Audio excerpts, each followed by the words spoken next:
Be Frank Network. Content on this production is for entertainment and informational purposes only. It is not medical advice, nor is it intended to substitute medical treatment or diagnosis. Seek medical help if you believe that you are suffering from a mental illness or are a threat to yourself or others. By using any or all of the information provided, you do so at your own risk. Any application of the material is at the listener's discretion and is his or her sole responsibility. Yesterday, a friend called me and he said, "Hey, I need to have a hot conversation." Now, if you don't know what a hot conversation is, HOT is the acronym for honest, open, and transparent.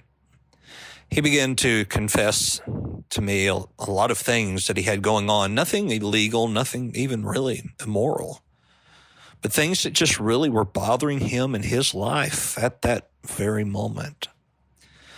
When he got finished, I said, "I just want you to know how proud I am of you for having the courage to tell me, and how grateful I am that you trust me enough to tell me."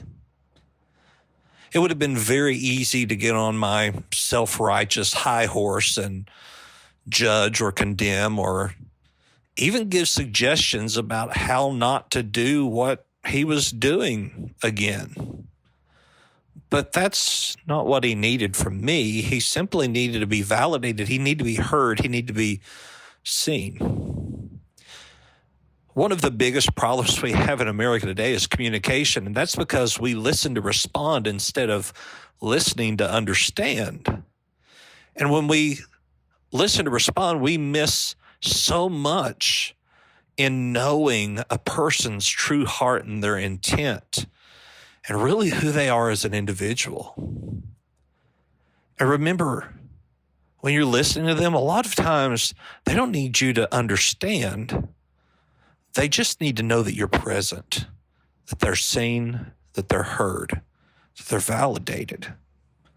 So at the end of the day, that's all we really want, all of us, is to know that we're seen, we're heard, and we're validated.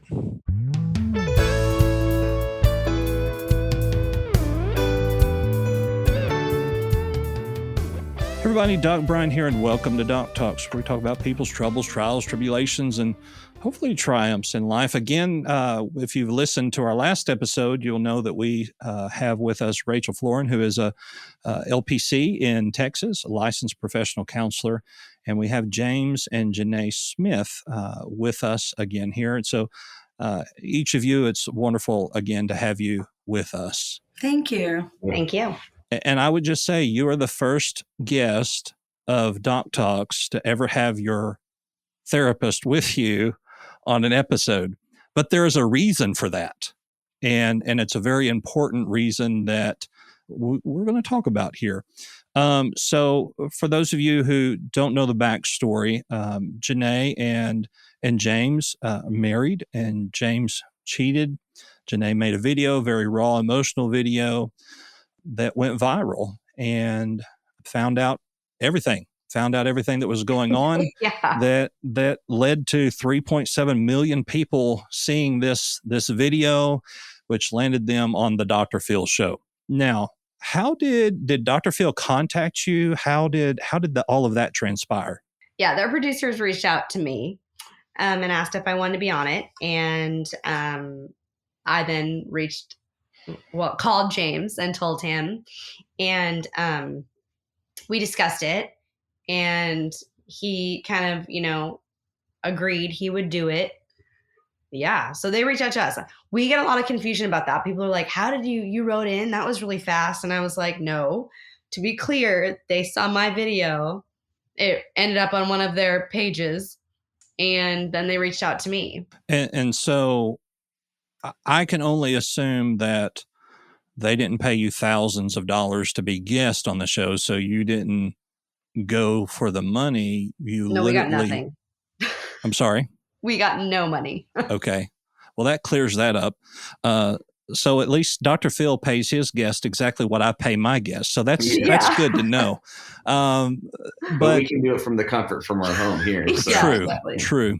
It was obvious that you weren't doing it for any monetary gain.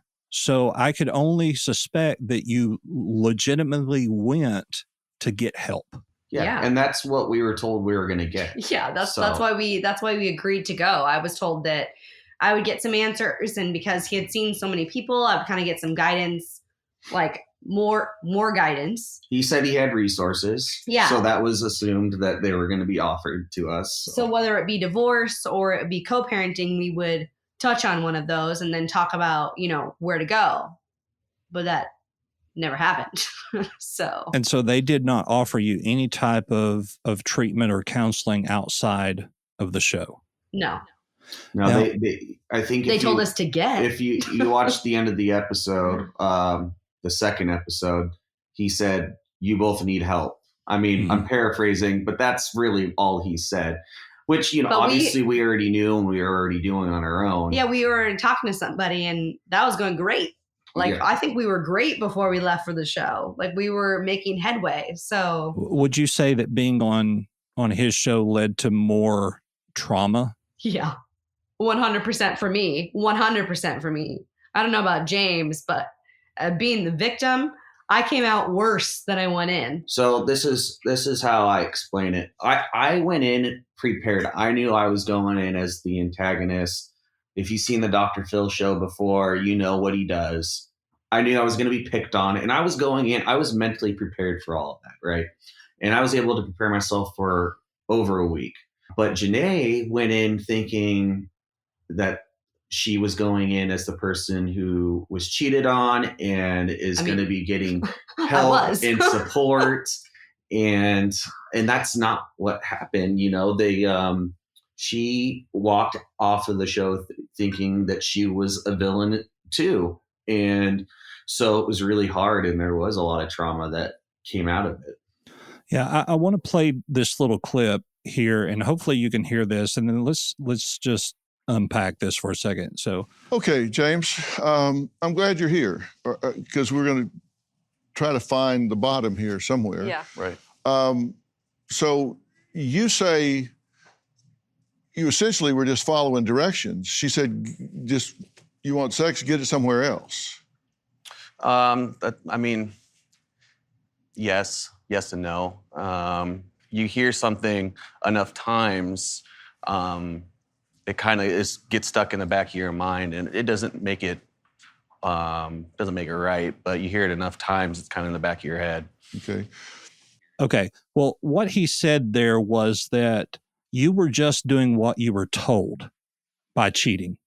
That what Dr. Phil said was that Jenaye had told you that if you wanted sex, you needed to go find it somewhere else. So it wasn't necessarily cheating. You were just doing what you were told.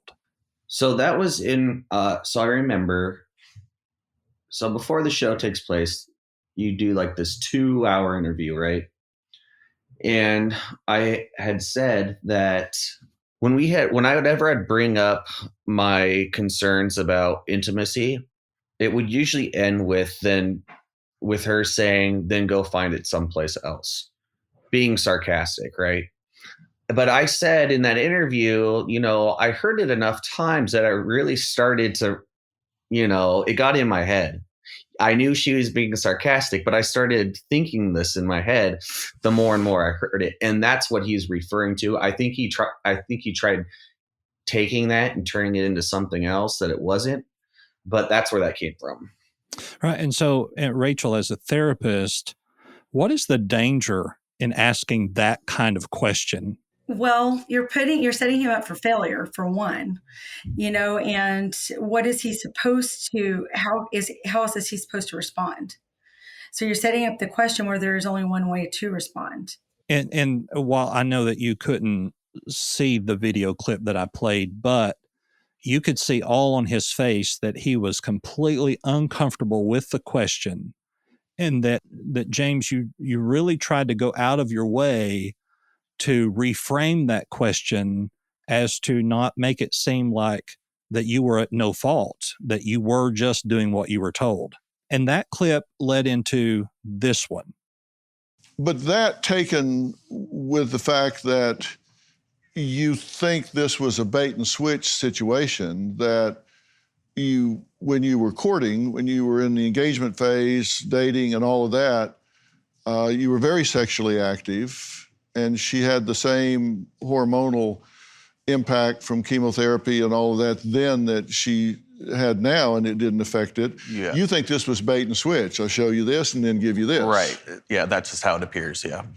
It really sounds like you're basically the victim here. She conned you.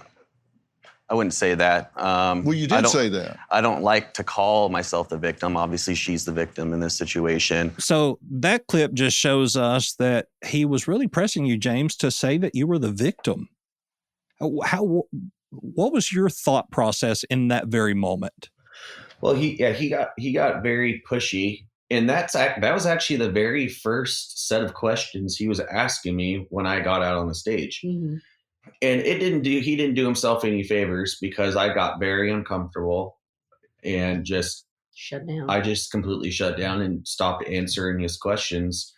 Yeah, he just made me super uncomfortable, because that's just not, at that point, I didn't feel like that.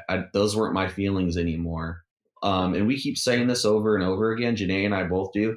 By the time we went on that show, it had been over a month. It had been months since we found out about Chelsea. Yeah. And 2 months since I'd found out about everything. So it was kind of like. And that, that quote is completely taken out of context. It's misquoted. One, I wouldn't say 1,000%. I don't know if that's what it said in the clip, but he says that 1,000% I would not have cheated, right? Using anything over 100% annoys me. That's just my personality. I think it sounds stupid. So I know that was not a quote that I said, for one. So you're referring to this clip. You said, with regard to the cheating, and this is a quote, it's 100% because of no sex. That if it wasn't for that, and then you went on to say 1,000%, if I had been having sex, 1,000% would have never cheated. Correct. So you're saying 1,000% this is due to no sex at home. Correct. 1,000%. It's not like, it's kind of me, kind of her. You're saying 1,000% this is because no sex in the marriage. Correct. Yep. Yeah. Yep. That's the one. Yep. And so in that clip, Dr. Phil says, not just once, but twice, you said 1,000%.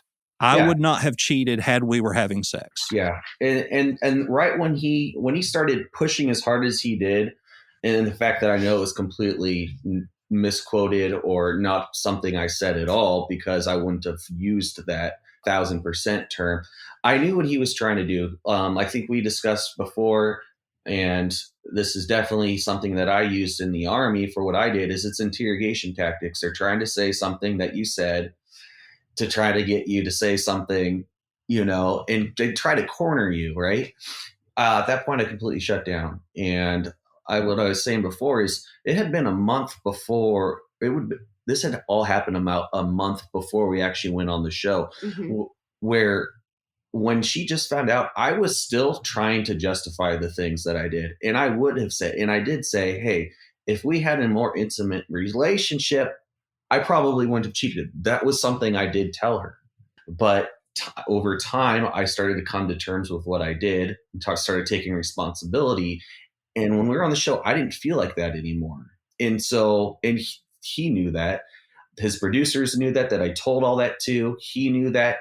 So for him to approach me with that question the way he did was, I think it's unethical in my personal opinion. But while I was not there, much as Rachel mentioned in the first episode, that we're trained to read body language.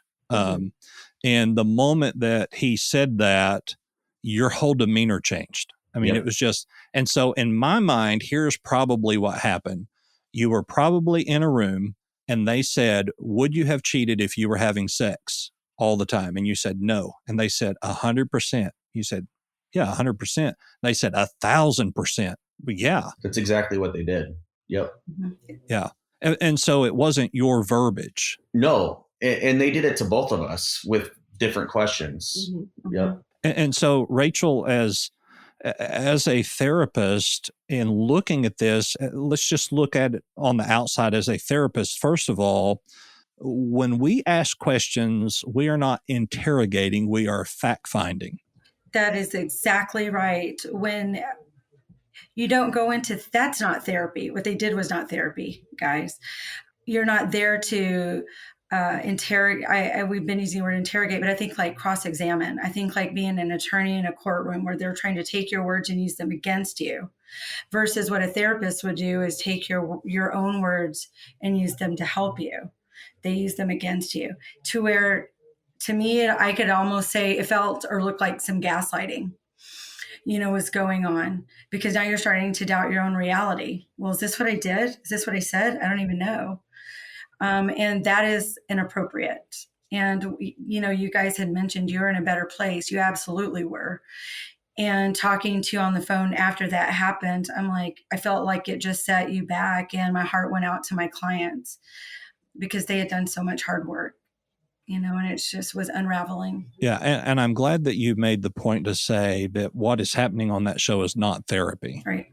Because I think there are many who would look at that show and make an assumption about what therapy is, that they would then conclude that therapy is not for them. Absolutely, because we don't, we may challenge you on some things. We may put a mirror in front of your face, but we're not there to berate you and to shame you.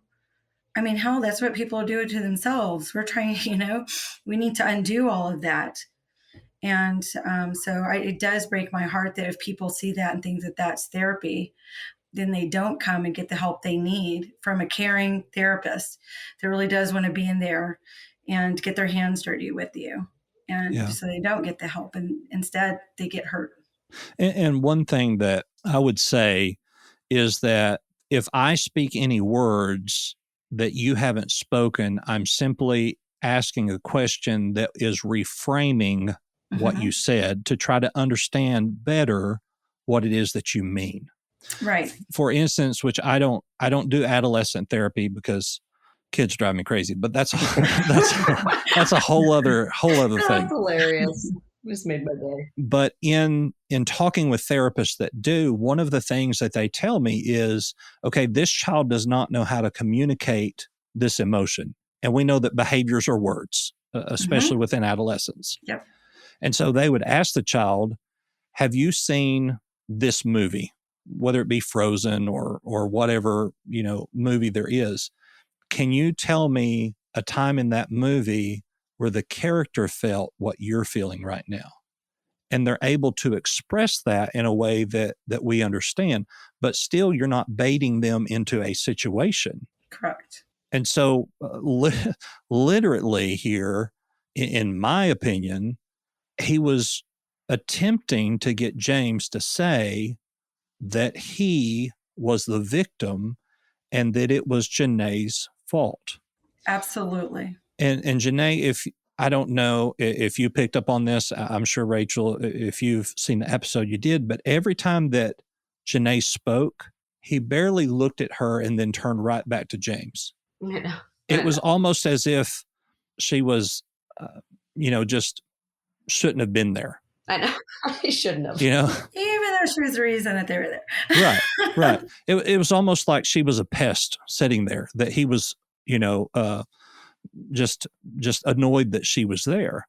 And the problem with that is that this is not just James' problem. Yeah. This is a James and Jenaye problem. It's our marriage. Yeah. Right. Right. Absolutely. And while there are things that he needs to work on individually, when you're both in that room, it's about the community problem, not the individual problem. Mm-hmm. Correct. We call it like the usness and the we-ness. Yes. Not the you, not me. It's us. Yes. Well, did you tell them that you weren't allowed to watch mine? Oh, that was another part of the show that, so she went out and did her little segment before I went out there and we were together. They locked me in a room and didn't allow me to watch her say what she had to say. So I was going out there, Blind. without even knowing what they talked about or anything. So That was another thing that Not helpful. did not really, yeah.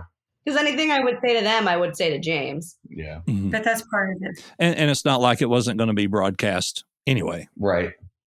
Yeah. Yeah. And so there's another clip here that I want to play. And this clip, Dr. Phil tries to get you to say that you cheated because of Jenaye. And listen to this clip. You're saying the reason you did this is because of her, not because of you. Now, James, once again, he is implying the victim mentality here. Oh, the victim part. That you cheated because of Jenaye, because of her action or really lack of action. Yeah. In that moment, what were you thinking? What was going through your head at that point in time? I remember thinking almost that whole entire time, as I need to somehow get my point across that I am not blaming Jenaye. And I don't think he really was giving me an opportunity to do that. He was trying to get me to say the opposite. That's what was really going through my head that entire show.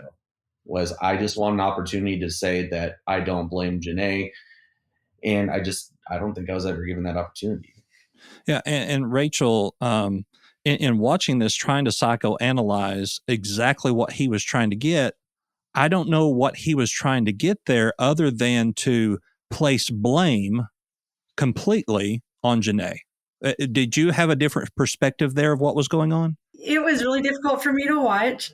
I got to be honest with you. So I kind of had to shut it down for a little bit because I myself felt triggered by, the questioning to try to victim blame or vice versa. And I felt at that point it was all about ratings. I did not feel that it had anything to do with therapy and trying to understand what was happening and how can we, heal and get the help we need.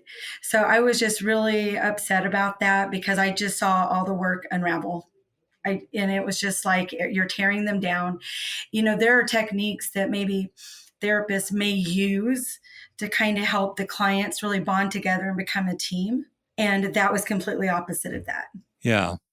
In looking at some social media outlets of TikTok and comments, it's difficult, at least for me, it's very difficult to objectively read any comment that's negative because they don't know the whole story. Mm-hmm. But in looking at some of these comments here, the one comment here says, I don't understand why women always blame the other woman. Blame your man. Is it on mine? Yes. I'm sure you've heard that from more than just one person. Oh, yeah. I love my trolls. And I say that because trolls, like I said, they don't know the whole story. And I'm very to each their own, and you can think what you want. And so I don't really feed into it. I tell them they're entitled to think what they want, and that's okay. And I hope they have a great day. And I hope they can find something positive to find on social media that they can go comment something nice on. And then I usually follow them. And then I usually go to one of their things and comment something positive. And then they tend to just disappear. Yeah. Because they don't like that, because I'm actually being kind back. Yeah. And there's another comment here on YouTube of Dr. Phil's YouTube video that quote, to say this episode should actually be called The Psychopath, the Narcissist, and the Woman Who Went on a Few Dates. Oh my God.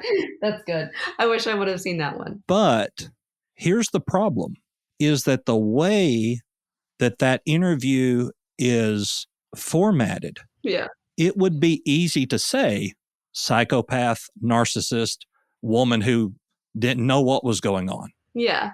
And knowing the whole story gives you a completely different perspective. Oh, absolutely.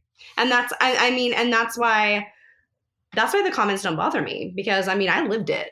So, I know everything, and I continue to get details and people reaching out to me, more information than I ever wanted to know. Both of us. Yep.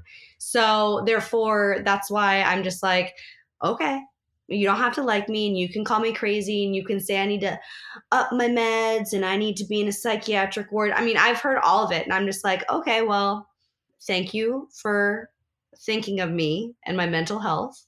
I mean, I tend to try to always just switch it to the, thank you for thinking of me in my mental health. And I appreciate it. And you have a great day. James has a way harder time with it than me.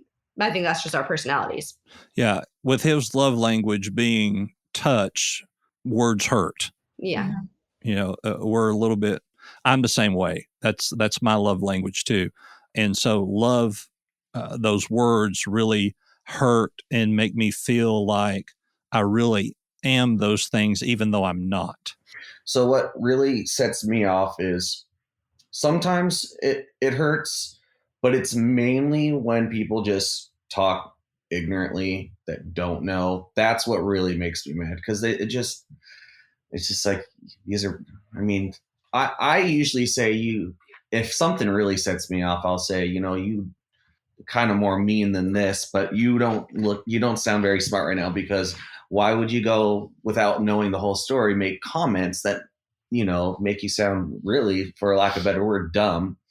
I mean, and that's how I see it. And that's why it makes me so mad is people are making these comments that can really damage someone's feelings and emotions and mental health when they don't even know the whole story. That's it's true. very dangerous, in my opinion. But they don't. Did you not somehow set yourself up for that by being so public with it? Oh yeah. Absolutely. I agree. Yeah. I mean, I knew I could handle it. I guess I just didn't think, I didn't think about James in that.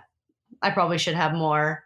But the reality is like that comment that you read, the psychopath, the narcissist, and, there's a lot of people who that would send them over the edge. And, I need to take that in consideration, because I'm very fortunate that I do have the personality, and I was raised to not let stuff like this bother me. But there's some people who that would be it.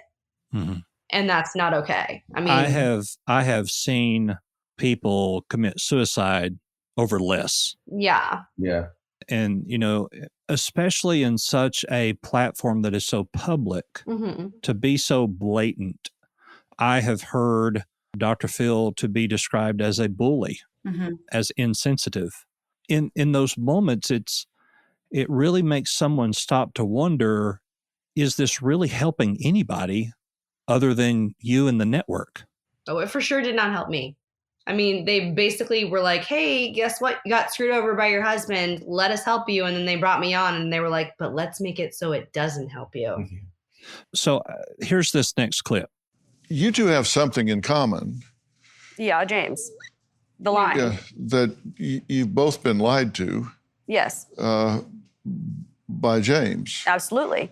And you recognize him as being manipulative, but you don't give her any quarter for being manipulated by him. That's the setup of the scene there. So Jenaye, I understand that you were lied to, she was lied to, but she knew more of the truth than she let on in the show. Oh, God. And then, absolutely, yes. And that's why we get so many comments about, you guys are so nasty. You guys are making, looking at each other. And that's because they didn't show all the stuff we have that shows that she knew that I was here. Yeah. And I'd like to speak to this, because this is the one thing that bothers me a lot is people assume that we don't understand that. Well, obviously I understand, I'm the one that did it, but yes, I did manipulate her, but there was another woman, right, that I was speaking to. Jenaye has no problem with her whatsoever. Nope. Because she was upfront with her and told her everything. And was remorseful. And was, and so she could care less about that other woman. The thing that Jenaye and I are both upset about when it comes to Chelsea is that she is trying to deny the fact that she knew anything about Jenaye. She's trying to save face by telling her friends, family, other people in the community that we live in that she knew nothing about the fact that I was married, that I had children. That you lived here with me. And she's completely making all these stories up to try to save her face and manipulate everyone else to save her. She's out of business as well. So I think part of that is trying to save her business, and because all of this is all public. And so there is a lot of lying that's taking place that actually makes Jenaye look worse. And that's what we're trying to combat. That's part of the reason why I created my TikTok is, one, Jenaye's video went viral and there was a lot of people making assumptions, and I wanted to try to combat that. And two, after the Dr. Phil show aired, there was a lot of lies out there, lies that Chelsea was telling and lies that continued and blew up even more because of the Dr. Phil show. And so, but yeah, we're mad because of the lies that Chelsea was telling. It wasn't the fact that she slept with a married man. That's not why Jenaye's mad. No. So to kind of bring it back, it's because of all the lies Chelsea's telling to make Jenaye look, it makes Jenaye look worse and crazier. So also in talking with you, there was a text message that was fabricated or doctored, if you will, that the text was Jenaye telling one of the mistresses, I guess, that she was going to kill her and her kids. So what happened was, on the show, they put a screenshot of text message on the TV, on the screen, and then handed Jenaye a piece of paper that had the text on it.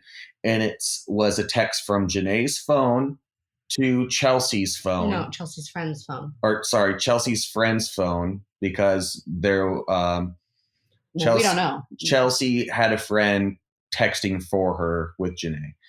And what it was is, it made it appear that Jenaye was texting her saying that James is going to kill the kids and me and the kids. And this was the day that I believe it was the same day that... It was the same day. The same day that she found everything out. Yeah. And she started talking to Chelsea, trying to figure...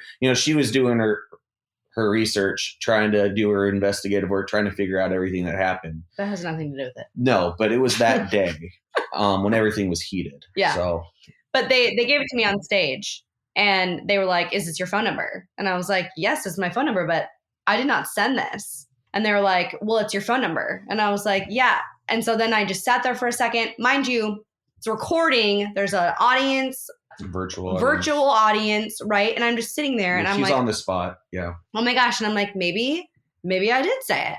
I'm like, maybe I blacked out. Like, that's so not like me, but maybe I did. And I was like, I'm so sorry if I did say it. I don't remember saying it or whatever. And so I got off stage and I started crying. I was so upset. And I got home. I was crying at the airport. Like, it was nonstop crying for me, because I was like, I have never been like that. Like, I've said messed up stuff. I've done messed up stuff. We all have. It's life. But I have never not remembered doing it. Right. So I got home and I talked to the producer, and while he was on the phone with me, I pulled up my phone log. It was not real. Yeah. It was completely fake. So, Rachel, that then plays into the narrative once again that she's the crazy one and is textbook gaslighting. And when I heard that, I'm not necessarily surprised, because it did elicit the reaction that they were looking for, and, denial, and I didn't do this. So it just all kind of fits into, I guess, the motive, their purpose for the show. And that is to make the client look crazy. Yeah.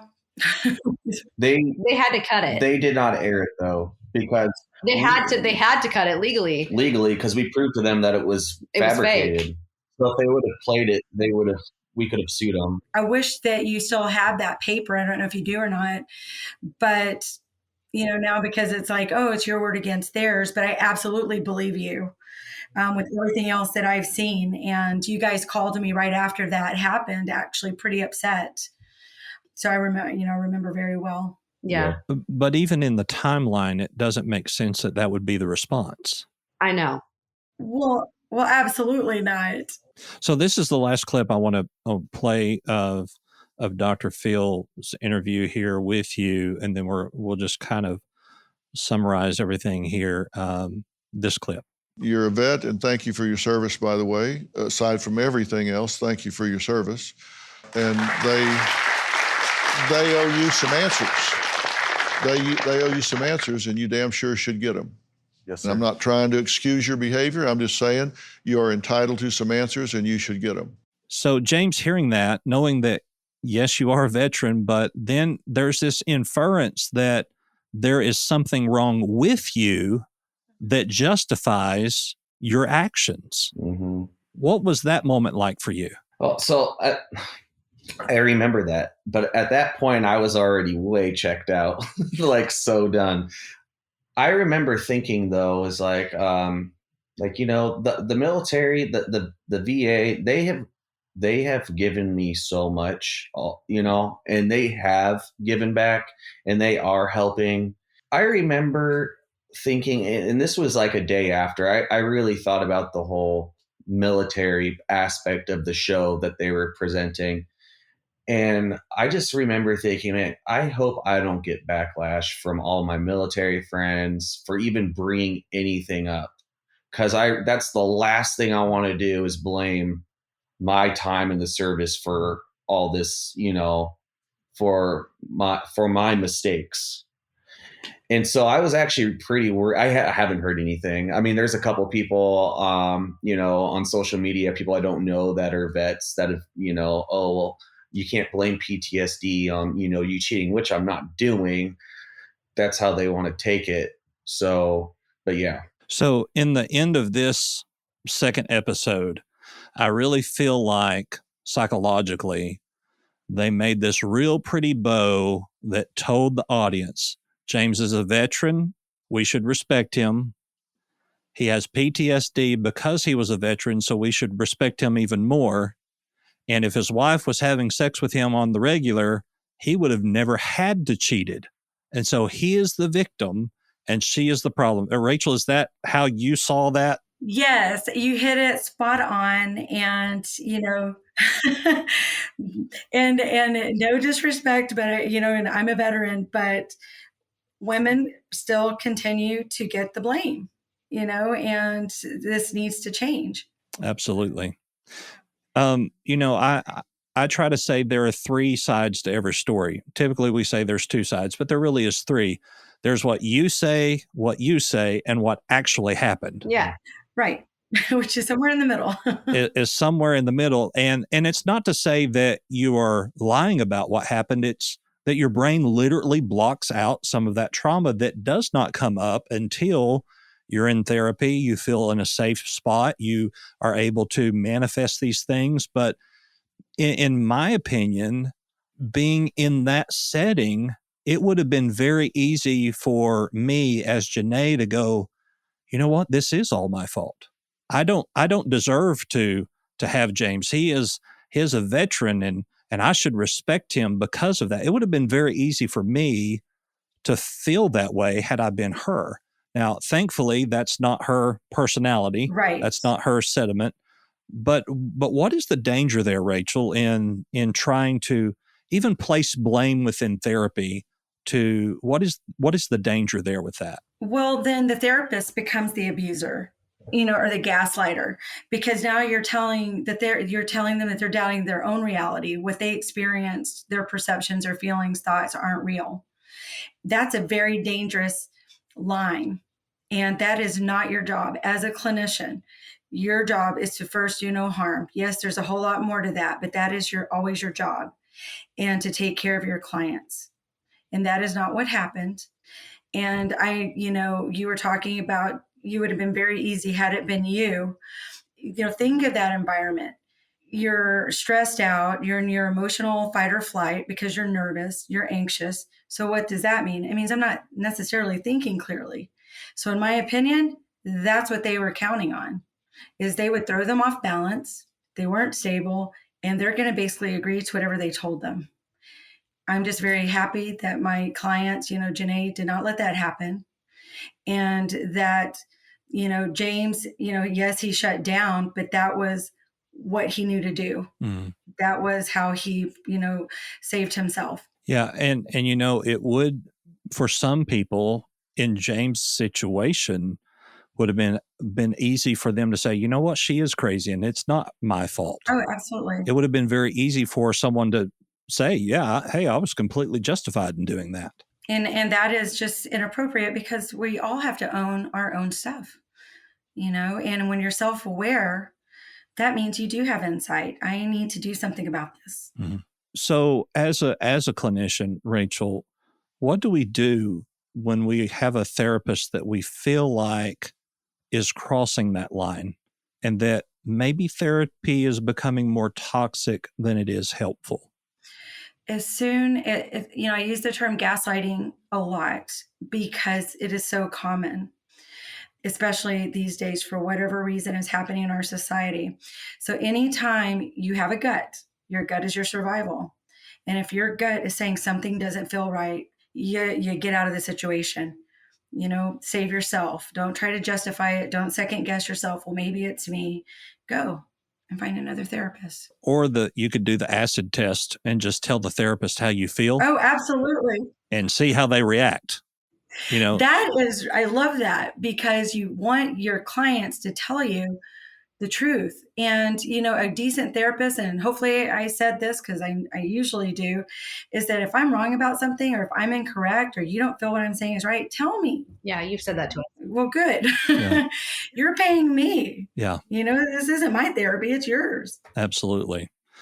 And so looking for a therapist and trying to find somebody that fits, I try to explain to people that therapists are a lot like restaurants. You've got to go somewhere where you're getting fed. Yes, absolutely. And if you're not getting fed in a way that you're receiving, then you need to go somewhere else. That's exactly right. But with the inaccessibility of mental health care, it's often difficult in that interim to find a new therapist, to see someone. So if you are in a point of where you need that therapy, that is, it's bad therapy, but you still need it, what do you do?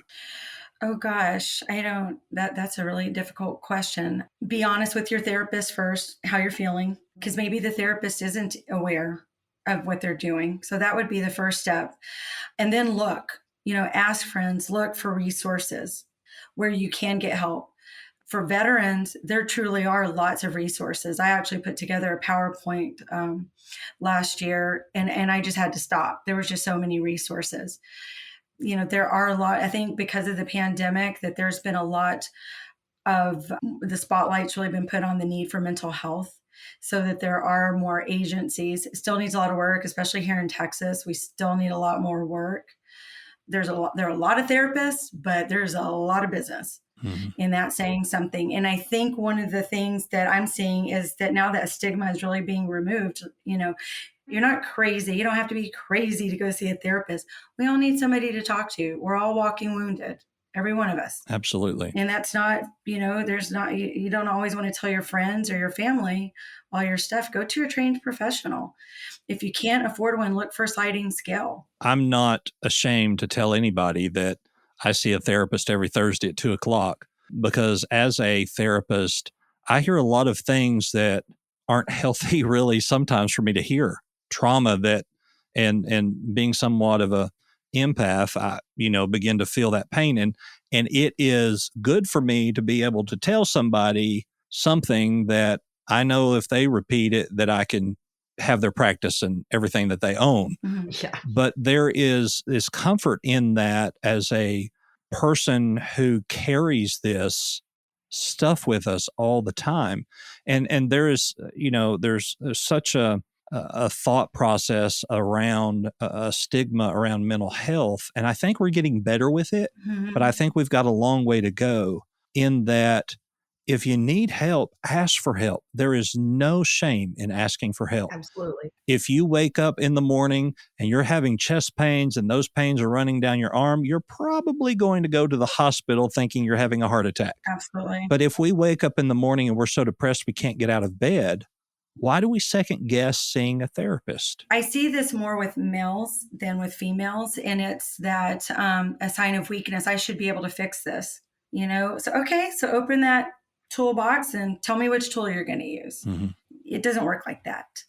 We're human. And I think that, the more that we do, there's podcasts and talk shows like this one to say, it's okay. It doesn't make you weak. Actually, it makes you stronger because you're asking for help. Absolutely.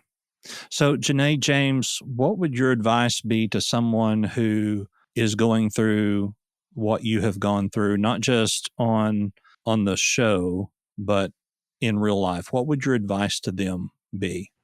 Well, for my side of things, it would be if you want to heal from it and fix your marriage, just to be completely honest, not with just your spouse, but with yourself. That's been the most important part for me, is just coming to terms with what I actually did, admitting it. I wouldn't be able to heal without doing that first. And that was the most important part. And that was the hardest part too. So, but once you can do that, it's been so far kind of smooth sailing since I was able to do that. And it was really hard to do though. So Sure. And for me, I'd say, I mean, I did a video about this too, like how to get over it. I mean, you're never going to completely be over it. It's like a scar. It's always going to be there to remind you, but you survive it. You will survive it. And I tell people, number one, get a therapist. Like that is the first thing I say to people. I said, get a therapist, because it's someone who's not your family. It's not your friends.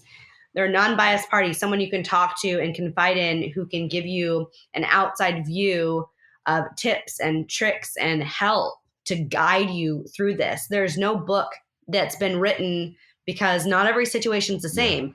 Little factors matter, and you need that person to help guide you, like hold your hand basically. It's kind of like you're a toddler and they're, taking you to your, first day of preschool. They're walking you through how to do stuff. And that's okay. You need someone there, and it's okay to feel 1,000 different emotions. I mean, that's what I tell people, because I still get tons of messages, and I'm like, there is no wrong way to feel.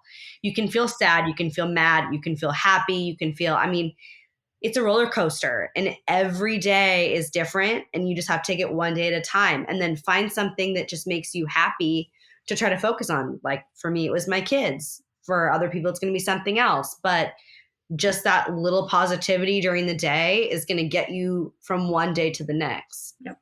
And one thing that I try to share is, however you feel, it's okay to feel that way. Absolutely. Just don't unpack and live there. Oh, Yeah. yes. Because we have to express that emotion.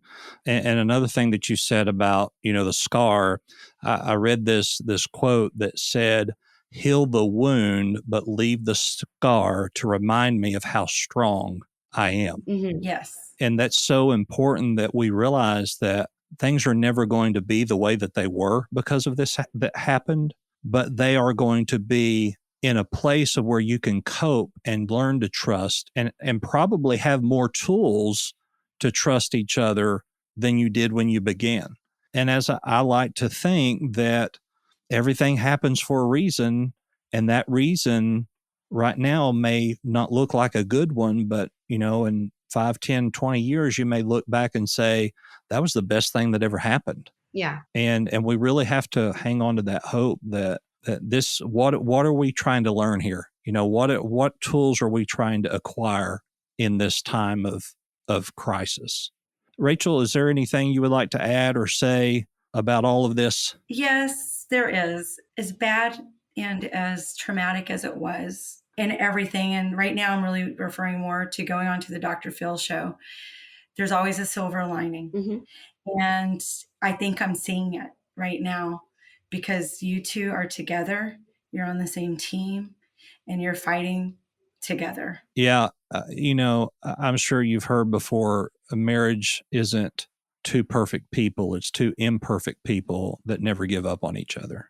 That's right. Yes. And some of us are more imperfect than others, but we learn to strengthen each other through our friendships and relationships. I'm so glad that you are willing to talk about this very touchy subject, not just in the trauma that you've experienced in your marriage, but the trauma that you experienced in a setting where you should have been getting help. yeah. Yeah. And so on behalf of the mental health community, I apologize that you had to deal with that from someone who is presenting themselves as a part of that community to give help. I'm so thankful that you have Rachel, and that you had Rachel before going, and that you had enough trust in her that you were able to come back and say, this is what he said, and this just isn't right. Because there are those that would have said, well, Rachel's an LPC and he's a doctor. He knows more than she does, and just, and then just not ever go back to Rachel. And so I'm thankful. I'm proud of you for at least, whether or not it works, for being willing to see that there's a chance. So I'm proud of you for that, Rachel. I'm proud of you that you are helping them navigate through this tough time. And And I'm sorry for the blemish that and the backtracking that was done by someone who is supposed to help. So I applaud you, and you're sticking through this. I really appreciate you doing that for them. Oh, it's my pleasure. They're definitely worth it. Thanks. All right. Well, once again, it was great to have you with us. Thank you so much. Yeah. Thank you. James and Jenaye's experience on the Dr. Phil show was very troubling to me. And as you've heard in this podcast, was also very troubling to their therapist. In the past 12 years of doing counseling and therapy with couples and individuals, I have never seen the technique that was used on the Dr. Phil show used. And from what I saw in these 2 episodes, there wasn't anything productive done, but things that could be and turned out to be very harmful to James and Jenaye's mental health and relationship. And as people who are entrusted with the mental health of others and helping them, we are to do no harm. And it's evident here today that there was potential harm done, and according to James and Jenaye's therapist, that there was harm done. I never want to accuse someone of doing something without giving them the opportunity to defend themselves, or even to just give a reason behind what they have done. And so I want to extend an open invitation here to Dr. Phil to come on Doc Talks and to tell us his method, his motive, his heart behind his show, and in particularly this episode. So Dr. Phil, this is my open invitation to you. Let's sit down, let's Zoom, and let's talk about what is going on here. And I do look forward to hearing from you. Once again, I'm Doc Brian. You can find me at thedocbrian.com. All of my social media links are there at the bottom of our website. Doc Talks is a part of the Be Frank Network. You can find all of our podcasts there at befranknetwork.com. Thank you, and have a great day.